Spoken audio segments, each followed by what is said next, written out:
everyone, welcome back to my channel. Today I am doing the Perfect Imperfections tag. This tag was created by Andrea's Choice a few years ago, and then Jen brought it back up again. In this tag, you talk about 3 physical attributes you dislike about yourself and 3 physical attributes that you like about yourself. Jen mixed it up a little bit, so we're also going to do 1 internal trait that I dislike about myself and 1 internal trait that I do like about myself. I was kind of hesitant at first. I don't like calling them imperfections because that's implying that there is a perfect, and I don't know what that perfect is. I watched Whaley's video and I thought she had a really good point that it's good to reflect upon yourself, and I kind of wanted to share how I worked with those insecurities and how I overcame them. So now I guess we'll just jump right into it. So I'll talk about the 3 attributes that I disliked about myself first. So the first one that I struggled with a lot growing up is actually my petite frame. I've always kind of been naturally skinny, and I know there might be people out there who are thinking, how is that a flaw? How is that something like an insecurity that you have to deal with? I don't talk about it a lot because I'm afraid of that kind of reaction or feedback, but growing up it was really hard because I'm 5'1", almost 5'1", and growing up I just was called a shrimp, I was called a stick. People said I looked like a child from a third world country.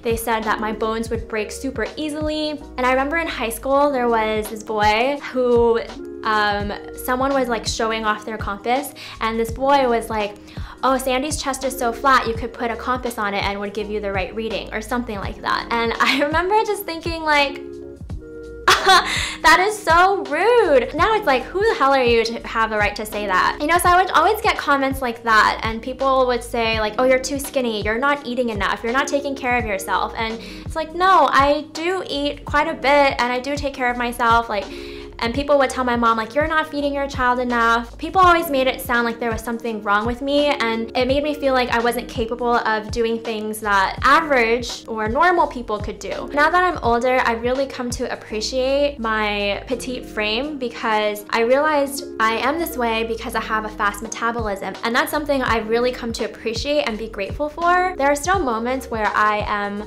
insecure about my weight, my height, and my body frame, but in the end, I'm very thankful for what I have. My second imperfection, and I will call this maybe like an imperfection, is my eyes. So I actually do like my monolids, and I've kind of talked about it a little bit where I've struggled with monolids growing up and whatnot. I really come to love them. But one thing that really annoys me is that as I age, I've noticed that this eye will have a tiny crease, but this eye doesn't. And I don't know if it's that noticeable, but I see it all the time. And I've been pretty open about trying to use double eyelid tape on this eye. Like, there are a few makeup videos where I used it and talked about it. I gave up on that. I just accepted it. It's just my eyes, it's just the way they are. And as for like monolids, I really do like having them now, and I realize my monolids are a big part of what my identity is. I just remind myself like, these are the traits that were passed down to me from my parents, and each little part of me is a piece of them, and that's cool. The third thing I dislike actually popped up recently, and that's my skin. Ever since I moved to LA, my skin's just been acting up so much. The last few months, I've just been breaking out a lot. I think because my stress levels might have been at an ultimate high. I don't know if you can tell right now because obviously I'm wearing makeup, and I think there's some kind of blurring effect over the camera. But if you go back to my holiday makeup video, you can definitely see there's a lot of hyperpigmentation. Now there's like a lot of bumps from pimples and like cystic acne, and it definitely affects my self-esteem. When I go out and I don't have any makeup on, I feel like people are looking at me differently or treating me differently. It might just all be mental, but it still takes a toll on me. I don't feel confident in it, and it sucks to have to feel like I always need to wear makeup to cover it up. I've never had it this bad before, so it's something that's new to me. But at the end of the day, it's something that I can change. It's something that I can fix. And honestly, if I'm at home and I'm starving, I'm not gonna put on some makeup just so I can go outside to get some food. That is where I draw the line. But yeah, it's like acne is a physical attribute that you can change, that you can fix. And I remind myself what's really important is if you have a good heart or not, if you're a good person, because that is harder to change. It's all internal, and it's not something that you can treat with medicine. You can't just apply some cream and become a good person. It doesn't work like that. So I just try to remind myself, like, the important thing is you are being the best person you can be, and acne can be changed. It'll go away eventually. Now we're moving on to the attributes that I do like, and the first one is my smile, so including my teeth and my lips. I actually used to have really bad crooked teeth, and my teeth are so huge. They were too big for my mouth, so the orthodontist actually had to pull out 4 molars in order for all the teeth to properly fit in my mouth, and that was not fun. I had braces for 3 to 4 years, something like that, and after they took them off, I felt like my teeth could be even straighter, and I just didn't like them. Like, they're really big teeth, and honestly, I had no idea how to smile. I used to have a really awkward box smile like this, where I would just show all my teeth, and I was so self-conscious about it. I didn't notice I was doing this until a friend told me that every time I laughed or had to show my teeth, I would cover my mouth. I didn't even realize I was doing that. Like, that's how self-conscious I felt about my teeth and my smile. Over time, I trained myself not to do that anymore, because that's no fun. I started appreciating my smile more because I would get compliments on it, and it made me think, like, oh, maybe I shouldn't hate my smile so much or something like that. Sometimes it does take someone else to help you see the beauty in yourself, and sometimes it just doesn't always come from within, because if I never heard that people liked my smile, then I would have still hated it, and I would have maybe been shy about my smile still. So I've definitely learned to appreciate that. And the funny thing is, I actually have a resting bitch face, and there have been like a few people who have told me after the first time we met that they thought I didn't like them or that I hated them, when really I don't know, I was probably thinking about like what I wanted to eat or something. I can't help having a resting bitch face, but I feel like when I smile, the mood completely changes. Like, I look like a different person.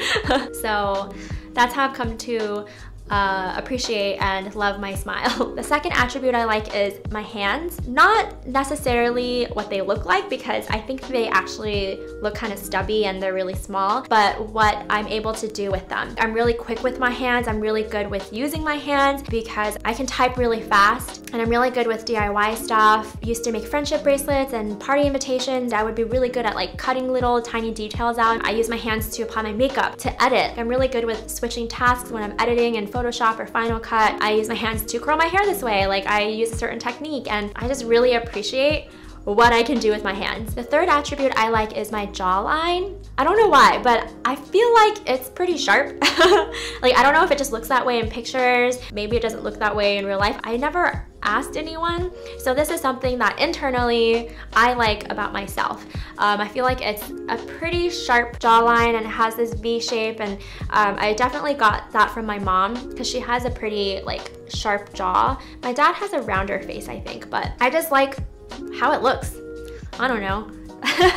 Now moving on to the internal stuff. The internal attribute I dislike about myself is I don't know, I feel like these are all kind of one and the same. I tend to overthink a lot, and I feel like that's affected my confidence. And I'm also a really big people pleaser. I've been a people pleaser my whole life, pretty much. I feel like they're all kind of related, and there just needs to be one word for it, but I can't think of it. I don't know what it is. I just always end up thinking about the worst case scenario and thinking like, what if they don't like me? What if I messed this up somehow, or whatever? I feel like it has to do with my confidence. If I felt good about myself and what I bring to the table, then I wouldn't be thinking that way. Don't get me wrong, there are definitely times when I feel great and I feel confident and I believe in myself, I can do anything, but there are also a lot of times where I just feel like shit.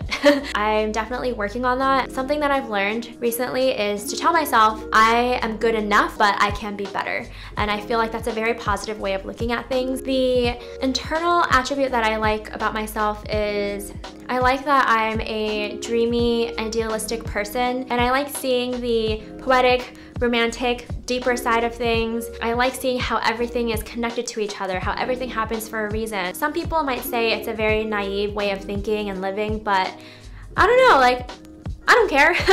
Like, you can think I'm naive if you want to. I just can't imagine not having some kind of hope or belief in that. For sure, there are times when I'm negative and I don't see the silver lining, but I feel like when I'm at home and I'm by myself and you have to be true to yourself and vulnerable with yourself, that's when you can see like who you are. So that's who I am when I'm by myself at home at night. Those are my perfect imperfections. I guess now I should tag people. I'm gonna tag all my friends, Karen, Sydney, Ivan, Soy, James, Hannah, Diana. Am I missing anyone? I don't know if they'll actually do it, but there you go. I would love to know what your perfect imperfections are, so feel free to leave a comment down below if you feel comfortable sharing that. If you liked the video, please give it a thumbs up. I would super appreciate it. And subscribe if you want to see more videos from me. Yada yada yada, you know the drill. And I will see you guys in my next video. Bye!